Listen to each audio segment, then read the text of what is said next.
Breaking news on a Monday night here on Football 24/7 with NFL insider John McMullen. Ticket prices on Ticketmaster for the game on Sunday are up 7% on Monday. They anticipate they'll be higher by Friday. Johnny Mac, all is good. Everybody's in the it. city. Yeah, there's a lot of wild mood swings when it comes to the Philadelphia Eagles in this town. So that was a big time performance. So the swing is up. We got a franchise quarterback. We got a playoff team. Here we are. Honestly, the Eagles are going to be in the playoff hunt. I know people don't want to talk about that, but the schedule, the remainder of the season is what it is. We talked about it dating back to the spring. The easy part is here. So as winter begins elsewhere, I can tell you it was snowing in Chicago today. The weather's getting better in Philadelphia. Not Johnny, literally, but figuratively. Yeah, no, I get it. Johnny Mac, I was listening intently to your conversation last night on the live post-game show with Gunnar and Mark Farzetta and Devin Caney. And it appears to me that there's been a change with this team. I think you referred to it multiple times last night or a few times in your conversation. This team's playing harder with aggression, more physical, and it's something that was not there perhaps 3 weeks ago, but it is now synonymous with the way this team's approaching a football game. Yeah, I do think there's been in fact, I know there has been a tremendous effort. I know Nick Sirianni wasn't happy with how his team was being portrayed when it came to the style of their play. I don't want to call it soft, but more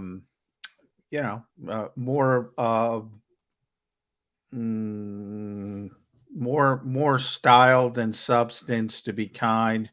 More about the RPOs that we talked about. More about fooling the opposition than just lining up and just imposing your will from a physical perspective.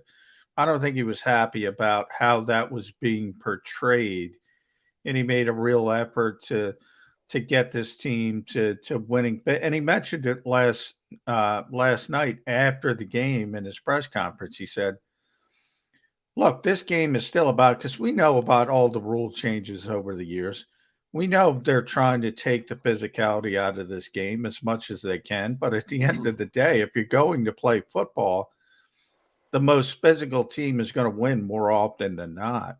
And that's his belief. And he's made a real effort to remake this team into sort of a tough-minded group with guys who are going to punch in the mouth, for a lack of a better term. And I think there's a couple guys that really have stood out from that perspective, and that's TJ Edwards on the defensive side of the ball, who we mentioned specifically, and Jordan Howard on the offensive side of the ball. But even more than Jordan Howard, I think it's about also playing up to the strengths of the offensive line, and particularly the young offensive linemen. Because we know Lane Johnson can play. We know Jason Kelsey can play. And to a certain degree, even though he's young himself, we know what the Eagles have in Jordan Mailata by this point. With Landon Dickerson and Jack Driscoll, they're young players, a lot of upside, specifically with Dickerson, but they're going to make some mistakes. And when you take a look at Landon Dickerson, right now he's a better run blocker than pass blocker. If you look at Jack Driscoll, second-year player, right now he's a better run blocker than pass blocker. So take advantage of what they do well. Football 24/7 with NFL insider John McMullen across the JAKIB Media YouTube channel. We're live here on a Monday night. It's John McMullen's full recap of the Eagles-Broncos, all presented by Stateside Vodka. Go to statesidevodka.com, use the keyword JAKIB, get 15% off of the Stateside Vodka soda. John, let's start with Jalen Hurts and his performance. Your critics will say that I have critics. Your critics will say that you've been too harsh on Jalen Hurts in terms of your evaluation of what he's done so far. Your convo with Jalen is professional and cordial. Derek Gunn mentioned to you last night your Q&A with or question with Jalen during the press conference last night. What do you make of his performance last night, Johnny Mack? He did play a really, really solid football game last night. Yeah, certainly did. I mean, that was, from the first half perspective, certainly the first 30 minutes, that's the best Jalen Hurts has ever played on the professional level. I don't think it was even close. And that's why it was, he and I get along great. So that might that might surprise some people. But, Jalen Hurts, it's interesting. I've said this from the start with this particular player. You wouldn't know if you didn't listen to the context of the questions or you didn't watch the game and you just got parachuted in the middle of a Jalen Hurts press conference. You wouldn't know if the Eagles won by 17 points or lost by 17 points. It's the same guy when they got blown out as he was yesterday. And that's a testament to him. So while everybody's blowing smoke up his you-know-what, saying you're great, you're great, you're great. And by the way, the next time he has a poor game, and he will have a poor game because everybody has a poor game from Tom Brady on down. Next time that happens, they'll be jumping off the ship again. So people want to criticize me for criticizing Jalen Hurts. No, the fairness is there. The objectivity is there. I'm the one who asked the question. Your first 30 minutes, by far, the best he's ever played at the professional level. That's a compliment. He was tremendous. Now, the second 30 minutes, he completed one pass. So, it didn't matter. Nobody's paying attention because the Eagles won the game. Darius Slay makes the big play. You have the blocked field goal. You had a little complimentary football, and that's what you're supposed to have. And you get to the finish line. But that's the beauty of Jalen Hurts. He's the same after the win as after the loss, and he's just trying to get better and get better and get better. And he's playing better. And he's playing better because, look, the Eagles' sentiment was, we have to take advantage of this kid's abilities by playing this RPO-heavy offense. That wasn't my sentiment. That was the Eagles' sentiment. He's played better now that they've shifted to this more traditional run-heavy offense, which has given him an opportunity to get comfortable, not have a high volume of throws, and be able to use that off-schedule offense when he needs it. He's become a better quarterback. He's getting better and better and better. And hopefully that continues as down the stretch of this particular season. But I will say, people criticizing Howie Roseman for looking at Kenny Pickett on Thursday night.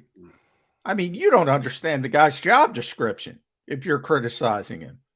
Doesn't matter who you have at quarterback. It's your job to do due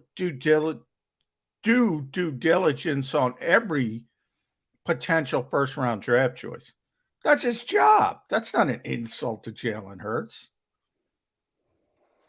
Johnny Mack, with Jalen and this offense making this this shift or this adjustment, which, by the way, may create another I don't want to say problem because that's the wrong word, but now all of a sudden, if Miles Sanders is ready to come back, big play, big play running back, ready to get, and Jordan Howard's banging away. All of a sudden now, I guess Nick Sirianni is going to either have to make a decision or figure out how he's going to utilize both talents in this offense. But do you now see a path forward?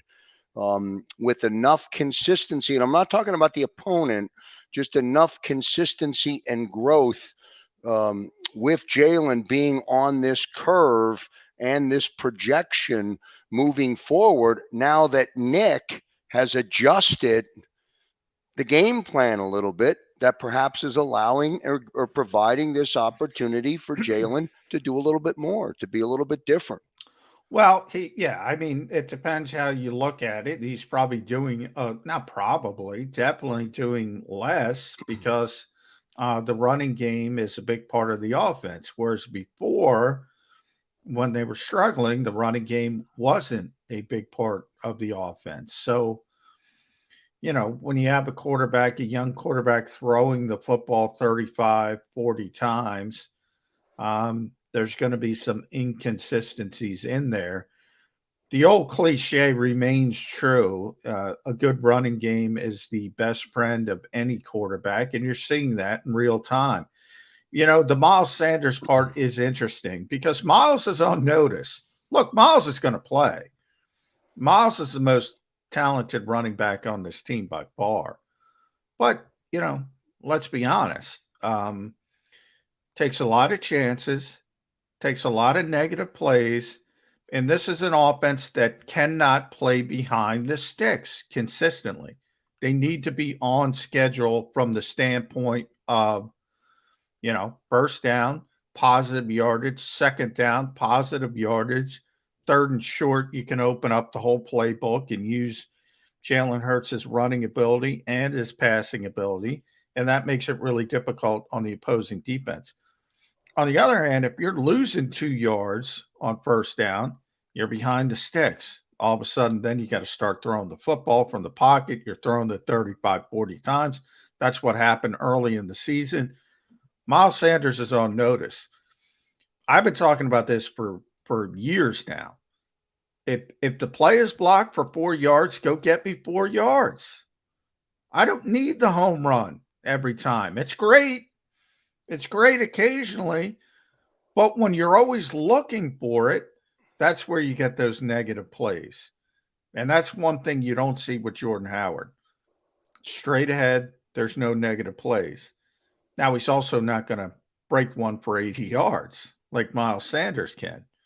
So it's kind of a give and take there. You want the best of both worlds, and that would be Miles Sanders finally learning, look, just what I said. The home runs will come. You don't have to go searching for them. Think of it as a home run hitter in baseball. Generally, when you square up the ball, it's somewhere near the strike zone.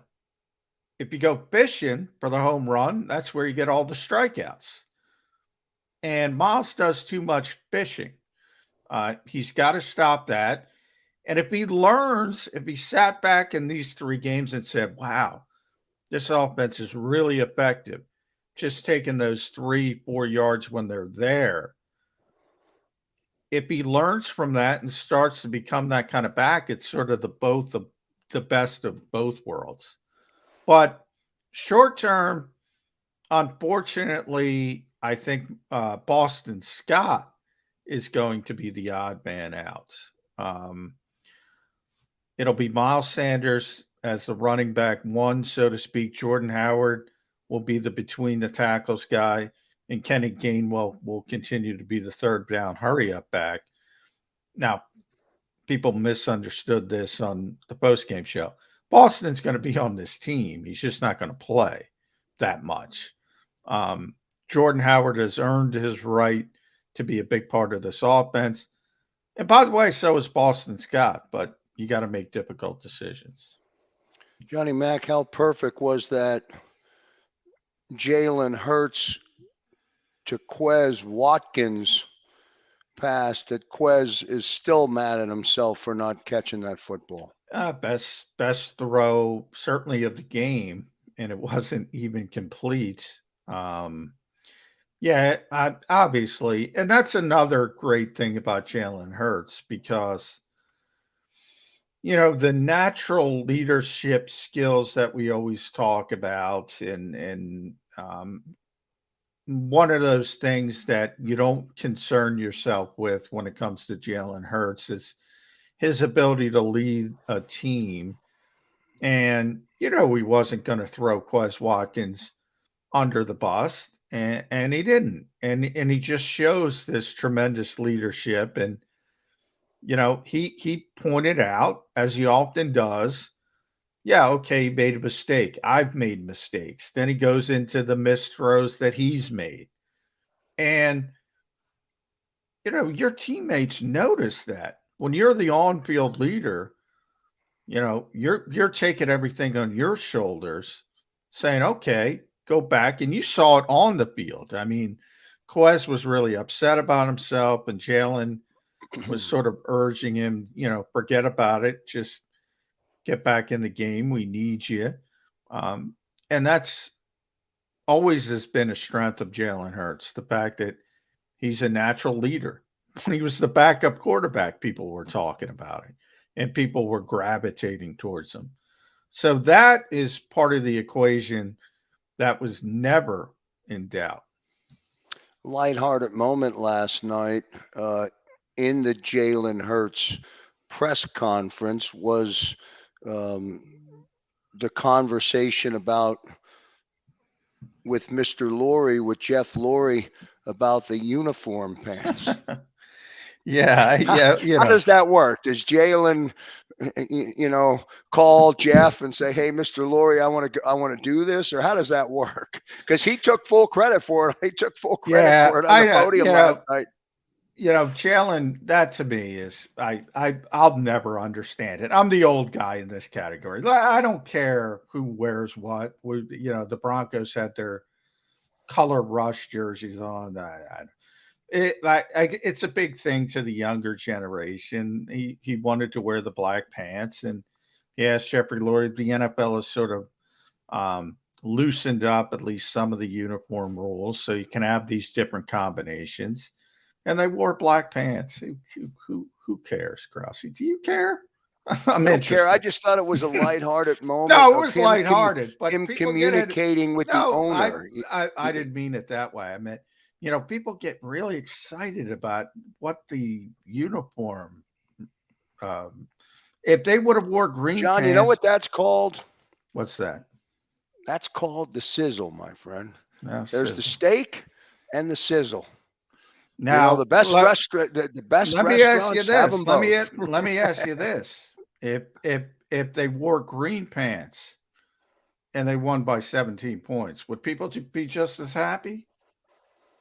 Well, the people would be happy, but Jalen wouldn't have the ability to boast that he convinced the owner to do it. And that's what I was intrigued. That's what I found intriguing. Anyway, we move on. Before I talk defense with you and get your thoughts on that, I did want to ask you about Devontae Smith. I can't get out of the offensive conversation without you commenting on Devontae Smith.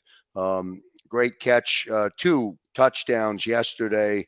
The 50-50 ball was just a great play by Devontae Smith. The other touchdown, he left Fuller in the dust in his rearview mirror by 5 yards at least. But comment on Devontae, what you saw from him yesterday.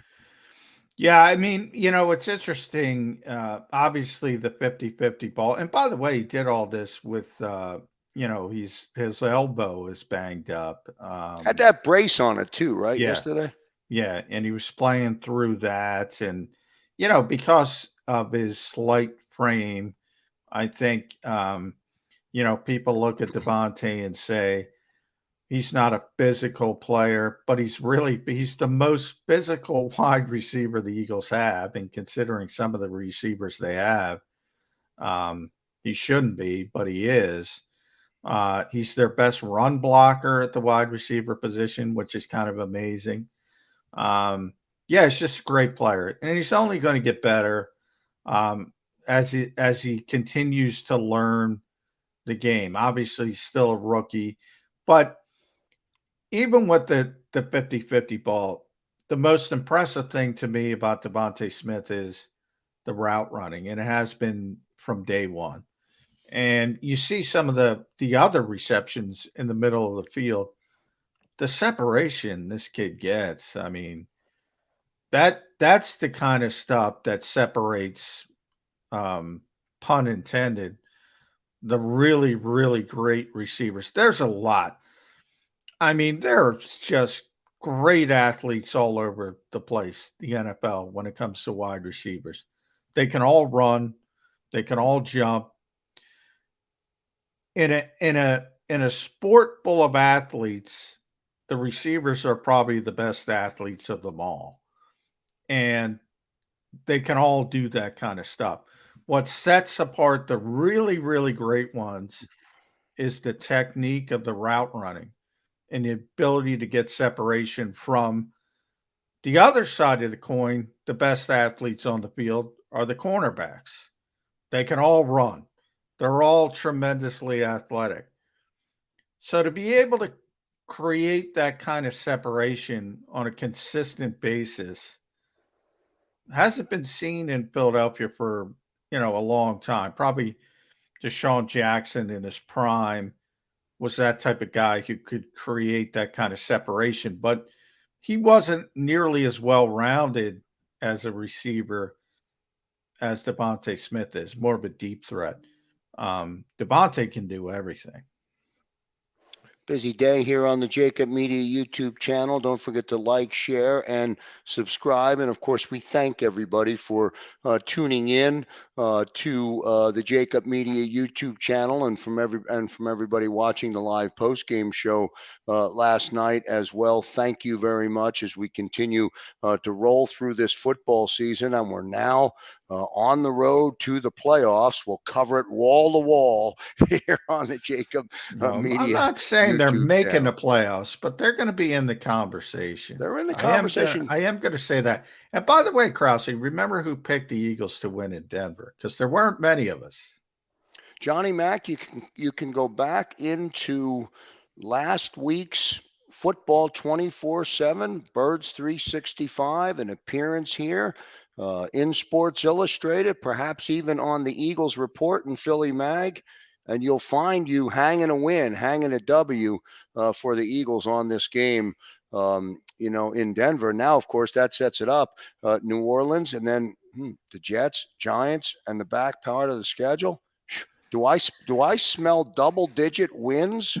I'm not going to go that far because there's still a lot of young players, and you saw it in Denver. One of the reasons why I thought Denver, the main reason was they were so banged up. They didn't have either their starting offensive tackles. They didn't have their really three linebackers, and they lost another one in game.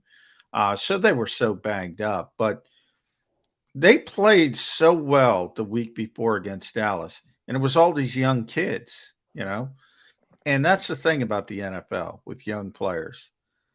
You start to hear what I was talking about. You start to hear, and this is again going back to Jalen Hurts and a testament of his mentality. He doesn't listen to it. Not everybody has that ability. So everybody's praising you. Everybody's patting you on the back. Everybody's telling you how great you are when you dominate the Dallas Cowboys. You come back the next week, the bye is coming up after that game, and you lay an egg. It's the oldest story in the book with young players in the NFL. How about the defense, Johnny Mac? The defense for our Eagles played well, played very well yesterday. What are some of your thoughts about Jonathan Gannon's defense yesterday? Yeah, I mean, Jonathan and this is going to anger, but I'm angering a lot of people today. Jonathan is a very smart defensive mind. He knows what I just told you. He knows they're playing two backup tackles. And I say it all the time. You can't block people in this league. You can't win. You can't play consistent offensive football. So people jumping to the conclusion that the Eagles defense was good because they got more aggressive. No, they got more aggressive because they knew what was going on the other side of the football. If you get that kind of aggression against Patrick Mahomes, Tom Brady, it's probably not working out the same way. That's why you have to go about things differently each week. But what fans should be buoyed about is Jonathan Gannon. And that's, by the way, one of the reasons I picked the Eagles, because I knew Jonathan Gannon knew what I knew. He knew what was going on, and he took advantage of it. And that's good coaching. Football 24/7 with NFL insider John McMullen, who had a long flight and a long travel day today to make his way back to the Delaware Valley. So long, I imagine you didn't connect with head coach Nick Sirianni today, John, but you'll get an opportunity.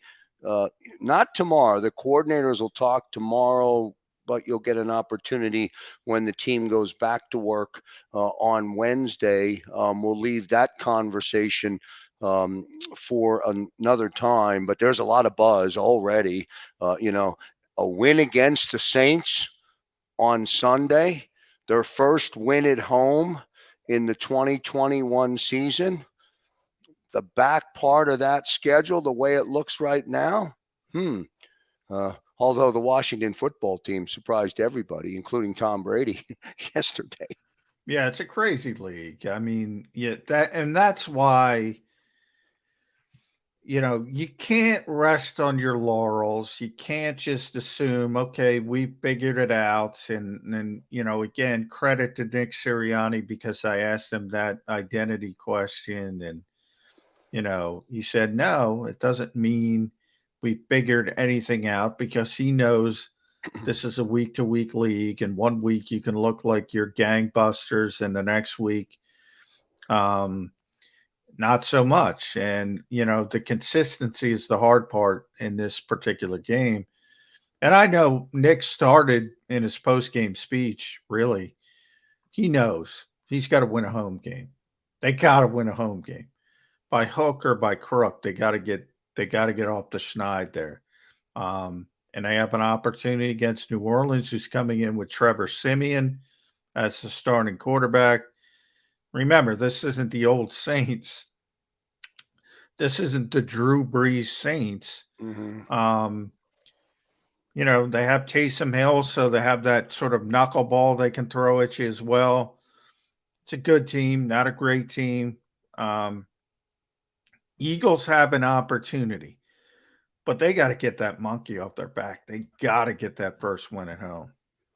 All right, great stuff from John McMullen, doing great work in Denver, doing great work on the live post-game show.